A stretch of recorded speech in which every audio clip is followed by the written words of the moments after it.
So we are going to begin with part 1, or we can say unit 1, that is business environment of UGC. And first of all, I want to clear you, if you are on expert level or you are just making a preparation, so this video is not for you, right? I don't want to waste your time. I just want to let you know that this is just for the beginners, right? So part 1 I'm going to start, that is business environment, which includes another part also, but I will cover it in my further videos. So now from beginning we're going to start. So first of all, to understand business environment, it's important we should understand meaning of business. Although everyone is clear about its meaning, that it involves buying and selling of goods, right? जिससे क्या है, हम money को earn कर सकते हैं. The word business जो है ये आया है बिजी वर्ड से, जिसका मतलब है कि बिजी रखकर हम जो हैं वो सेलिंग और परचेज़ करते हैं, बाय और सेल करते हैं. तो क्या है, हम इस पर्पस से करते हैं ताकि फ्यूचर में हमें प्रॉफिट जनरेट हो, राइट? अब उसके फीचर्स आ जाते हैं. फीचर्स में सबसे पहले आता है that is economic activity. Obviously business is an economic activity जिसमें पैसा इन्वॉल्व होता है. सेकंड इज़ प्रोडक्शन और trading of goods and services for sales. जब हम प्रोड्यूस करते हैं या सेल करते हैं गुड्स को, राइट, तो हम उसको परचेजिंग करते हैं. लेकिन जब सर्विसेज देते हैं, that can be of CA या जैसे डॉक्टर या एक टीचर. जैसे मैं आपको पढ़ा रही हूँ, I am giving this service, I am not giving you good, but this is part of business. Then sale या एक्सचेंज किया जाता है गुड्स एंड सर्विसेज को. बिजनेस की जो डीलिंग्स है वो रेगुलर होनी चाहिए, ठीक है? अगर कोई बंद यूनिट है, मैं उसको बिजनेस नहीं कह सकती हूँ. Then is profit earning. Business में प्रॉफिट अर्न सबसे इम्पॉर्टेंट है, बिकॉज अगर प्रॉफिट ही अर्न नहीं हो रहा है तो बिजनेस कंटिन्यू कैसे करेगा? विदाउट प्रॉफिट इसमें गोइंग हो ही नहीं सकती, going concern is not possible. Then risk factor. Obviously हर बिजनेस में रिस्क रहता ही रहता है, and risk is uncertain. Uncertain का मतलब I am not sure. Let's suppose मेरी अगर आइसक्रीम की बिजनेस है, if I am having business of ice cream, right, so मैं एक्सपेक्ट कर सकती हूँ कि मेरी जो आइसक्रीम है वो समर्स में ज़्यादा बिकेंगी in comparison to winters. I can expect it, right? लेकिन अगर समर में, जैसे अब कोरोना वायरस आ गया है, ठीक है, इसकी वजह से अब मेरी समर की सेल्स भी इम्पैक्ट होनी ही होनी है. रीज़न बिंग क्योंकि लोग बाहर नहीं निकलेंगे, सो डिमांड कम हो जाएगी. चाहे होम डिलीवरीज हैं, but still you can understand कि डिफरेंस तो पड़ेगा ही. So there is risk factor, पता नहीं क्या होता है. अनसर्टेनिटी ऑफ रिटर्न की भी अनसर्टेनिटी ही रहती है. If 1 month I am earning 10,000, this is not sure next month I can have a hike of 10,000, और हाइक की जगह मुझे लॉस भी हो सकता है. So there is no surety. Then it's a legal activity, ठीक है, लीगली इसमें हम काम करते हैं.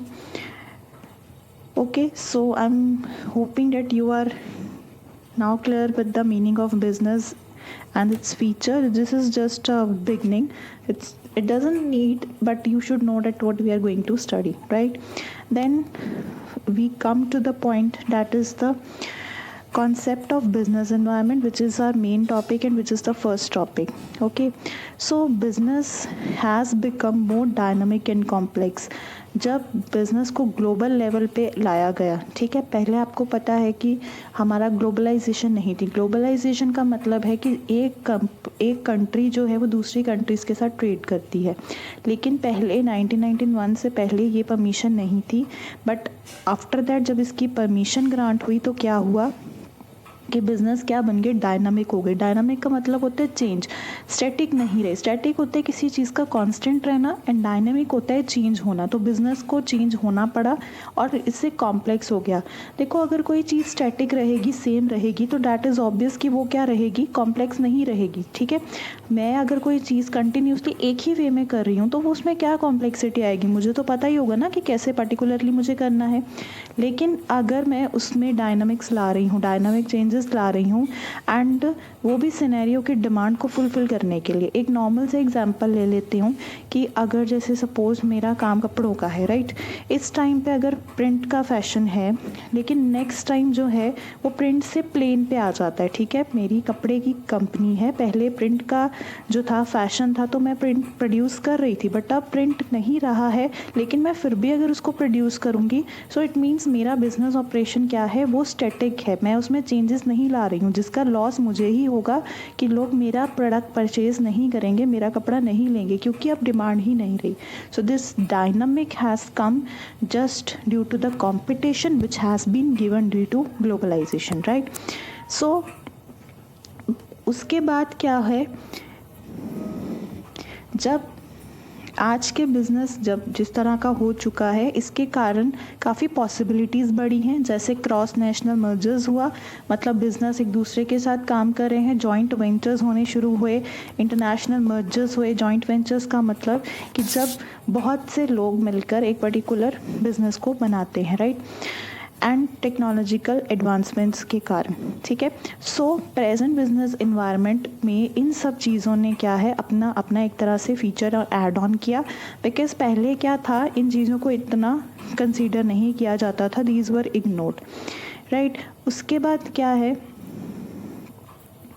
इनके आने से क्या हुआ, कॉर्पोरेट रीऑर्गेनाइजेशन हुई, जैसे क्रॉस नेशनल मर्जर, ठीक है। मर्जर जैसे लेट्स सपोज दो आउटसाइड कंपनीज, मतलब एक इंडिया और दूसरी कोई और कंट्री हो गई, उन्होंने आपस में मिलकर क्या है, मर्ज कर लिया, मिल गए, मर्ज मतलब मिलना, ठीक है, मिल गए और बिजनेस करना स्टार्ट कर दिया, जिससे क्या है, कॉर्पोरेट रीऑर्गेनाइजेशन। कॉर्पोरेट रीऑर्गेनाइजेशन मतलब कि फर्म को अपने आप को बनाना पड़ा कि वो अपने आप को रीऑर्गेनाइजेशन दे कर सके। वही बात आ गई, जैसे मैंने पहले एग्जांपल ली कि अगर मैं अपनी डिमांड के अकॉर्डिंग अपने आप को शफल नहीं करूँगी तो मेरे प्रोडक्ट की डिमांड मार्केट में नहीं रहेगी, ठीक है। रीलोकेशंस ऑफ पर्सनल, इसका मतलब क्या है कि जैसे इसके कारण क्या है, पर्सन्स को रीलोकेट किया गया है, जैसे अगर कोई पर्सन है वो कहीं और पे कॉम्पिटिटिव फाइंड किया जाता है, तो उसको क्या है, उसी पर्टिकुलर प्लेस पे लेके आना, रीडिज़ाइन किया गया जॉब्स को, रोल्स और रिस्पॉन्सिबिलिटीज़ को रीएलोकेट किया गया, दोबारा से दिया गया, मतलब कि जिसको दिया गया है क्या वो इसके लायक भी है, क्या वो ये काम कर सकता है। तो जब बिजनेस एनवायरनमेंट आया तो इस चीज़ों के ऊपर ध्यान दिया गया। इससे क्या है, जॉब इनसिक्योरिटीज़ बढ़ गई, बिकॉज जो कैपेबल होगा वही टिकेगा, हर कोई नहीं टिकेगा। सो अपनी कैपेबिलिटीज़ पे काम करने की ज़रूरत पड़ी। कॉर्पोरेट कल्चर क्लैशेस हुए, क्योंकि एक कंट्री का कल्चर, अब जैसे हमारे यहाँ पर क्या है, डिफरेंट कल्चर्स चलते हैं, तो वो क्लैश होंगे अपने के साथ दूसरे के साथ, जैसे इंडियन वर्सेस वेस्टर्न, राइट। सो वो कॉर्पोरेट क्लैशेस भी होंगे। जब सोशो इकोनॉमिक कंडीशंस में चेंजेस आए, उसने किन चीज़ों को जन्म दिया, challenges regarding new decision and policy, क्योंकि ज़रूरी था ना, अगर आपकी सोशल कंडीशंस चेंज हो रही हैं, इकोनॉमिक कंडीशंस चेंज हो रही हैं, तो आपको अपने डिसीजंस जो है वो चेंज करने पड़ेंगे। इसका सिंपल मतलब ये है कि कोई भी जब चेंज आता है, उस केस में आपको अपनी प्रीवियस पॉलिसी को जो है वो अपडेट करने की ज़रूरत पड़ जाती है। अब अर्लियर क्या होता था, मतलब क्यों इस कॉन्सेप्ट को लाया गया, या इस कॉन्सेप्ट के आने की कहानी क्या थी, कि अर्लियर क्या था, कंसीडर नहीं किया जाता था बाकी एस्पेक्ट्स को, या मैं ये सिंपल भाषा में ये कहूँ कि आउटसाइड एनवायरनमेंट को कंसीडर इम्पॉर्टेंट नहीं किया जा सकता था। बस इकोनॉमिक एफिशिएंसी एक मेन थी, पाइवटल थी, इम्पॉर्टेंट थी। बट उसके बाद क्या हुआ कि समझा गया कि नहीं, इसकी ज़रूरत है, ठीक है। सो उसके बाद क्या है, लेकर आए गए कि ये समझा गया कि जो अगर हम आउटसाइड इन्वायरमेंट को रिलेक्ट करेंगे, इग्नोर करेंगे, अवॉइड करेंगे, तो क्या है, वो बेनिफिशियल नहीं होगा।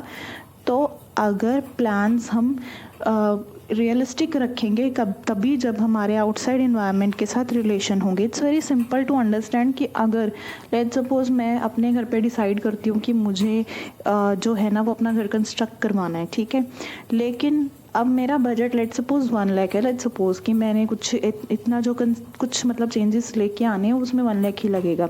ये मैं अपने अकॉर्डिंग सोच रही हूँ, ठीक है। मैंने मार्केट की कोई कंडीशन नहीं सोची कि क्या वो मटेरियल इतने में मुझे मिल जाएगा, ठीक है।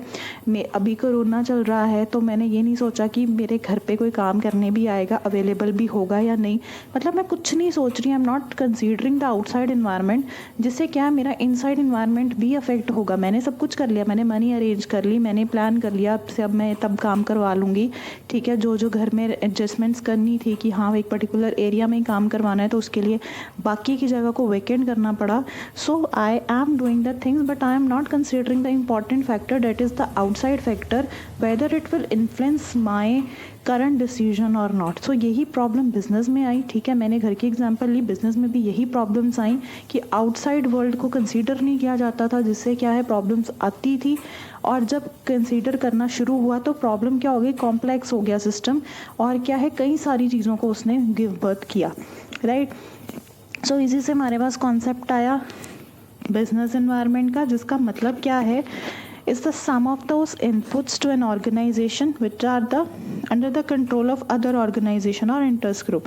मतलब उन सारे इनपुट्स को लेकर आना जो क्या है, चाहे वो किसी अपने कंट्रोल में है या जो है किसी और कंट्रोल में है। सिंपल सा मतलब ये है कि इंटरनल फैक्टर्स और आउटसाइड फैक्टर्स दोनों को क्लब करके क्या है बिजनेस एनवायरनमेंट को लेके आया गया, कि इस चीज़ को समझा गया कि सिर्फ इंटरनल फैक्टर्स पर डिपेंड करके या उन पर रिलाई करके आप जो हो एक सक्सेसफुल बिजनेस को एक्सपेक्ट नहीं कर सकते हो, राइट। सो अब हमने जो टॉपिक समझा उसमें से एक पॉइंट निकल के आता है, date can be the MCQ। Like हमने जितना समझा, एक तो हमें समझ में आया बिजनेस एनवायरनमेंट है क्या, ठीक है। सम है किसका, इंटरनल और आउटसाइड इन्वायरमेंट का। क्यों लाया गया, क्योंकि economic efficiency was not only the part, दूसरी चीज़ों को भी देखना पड़ेगा, ठीक है। अगर आप सिर्फ पैसे पे फोकस करोगे तो बिजनेस लॉन्ग रन में नहीं चलेगा। रीज़न बीइंग कि आपका गोल सिंगल है, ओरिएंटेड क्या है, आप दूसरी चीज़ों को इग्नोर कर रहे हो। देखो बिजनेस में अगर आप इम्पॉर्टेंट एस्पेक्ट को इग्नोर करोगे तो ऑब्वियसली बिजनेस लॉन्ग रन में नहीं जाएगा, ओके।